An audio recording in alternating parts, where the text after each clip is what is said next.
If you have been building an emergency food supply, even for a short time, even with the best intentions and the most carefully researched purchasing decisions, you have almost certainly made this mistake.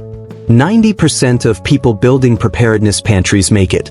It is not a mistake born from laziness or ignorance. It is a mistake born from focusing on the wrong set of questions when building a supply.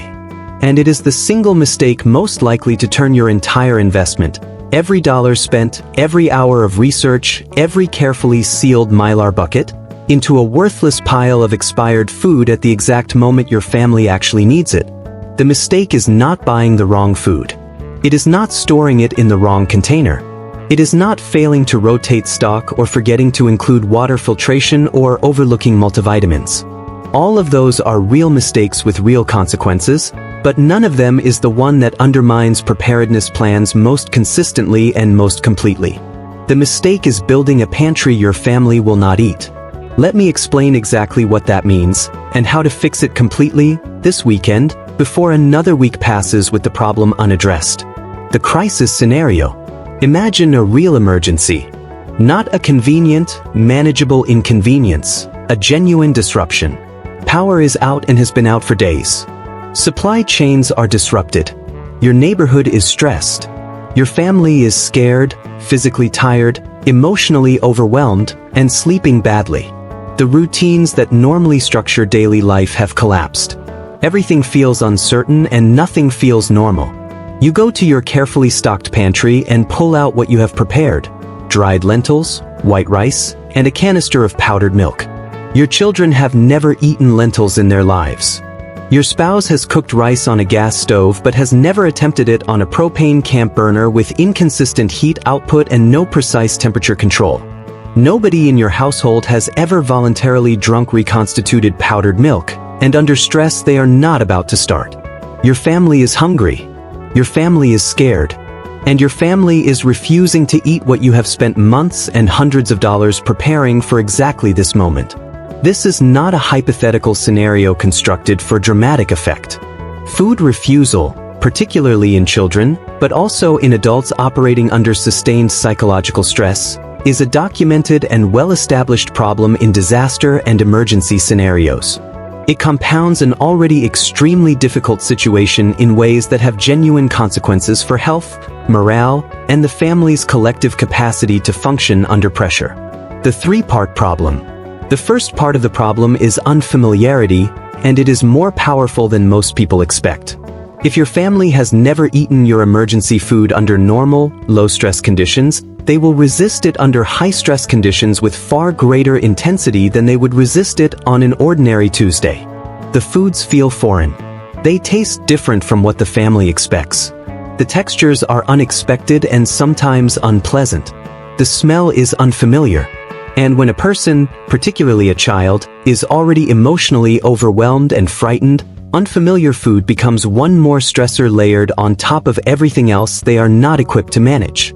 The psychological response to unfamiliar food under stress is not rational. It does not respond to logic or explanation. It responds to familiarity, and familiarity can only be built before the crisis, not during it. The second part is skill, and this gap is equally underestimated. If you have never cooked lentil soup over a camp stove, if you have never managed the heat output of a propane burner, never adjusted water ratios for altitude or equipment differences, never timed grain cooking without the precision of a modern range, then attempting it for the first time in a real emergency, when everything else in your environment is also going wrong simultaneously, is a reliable path to failure. Mistakes happen. Food burns. Ratios are wrong. Cooking times are miscalculated. And in a resource-constrained emergency scenario where wasted food cannot be replaced with a quick grocery run, those mistakes have real and lasting consequences for your supply and your family's nutrition. The third part is the most fundamental: building a pantry for your actual family rather than for an abstract, theoretical family.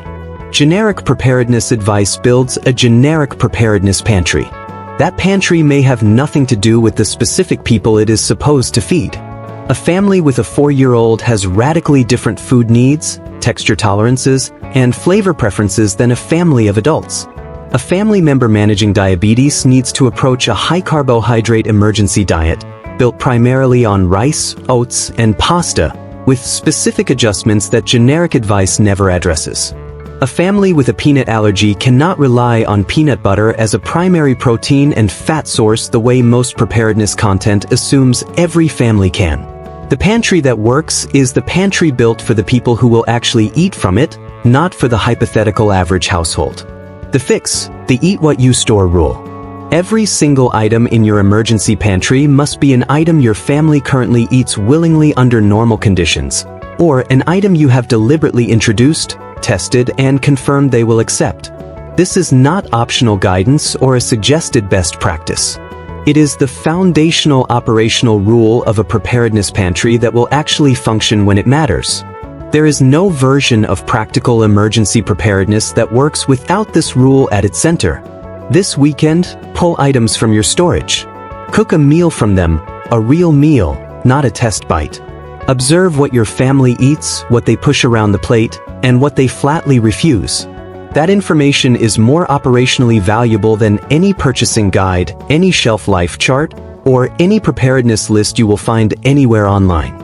It tells you the truth about your pantry's actual functionality that no amount of theoretical planning can reveal. The fix, the skill test. This weekend, cook your stored food using your emergency cooking method. Not your regular kitchen with its precise burners and familiar equipment. Use your camp stove, your propane burner, your wood stove, your outdoor fire setup, whatever you have designated as your emergency cooking solution. Cook the way you will cook when you have no alternative and no ability to course correct with a delivery order or to restaurant backup. Discover where your skills are genuinely solid and where the gaps are. Find out whether you can manage heat on your camp stove well enough to cook rice without burning it. Learn whether your propane supply is adequate for the cooking demands of your stored food. Identify which recipes work with your equipment and which ones do not.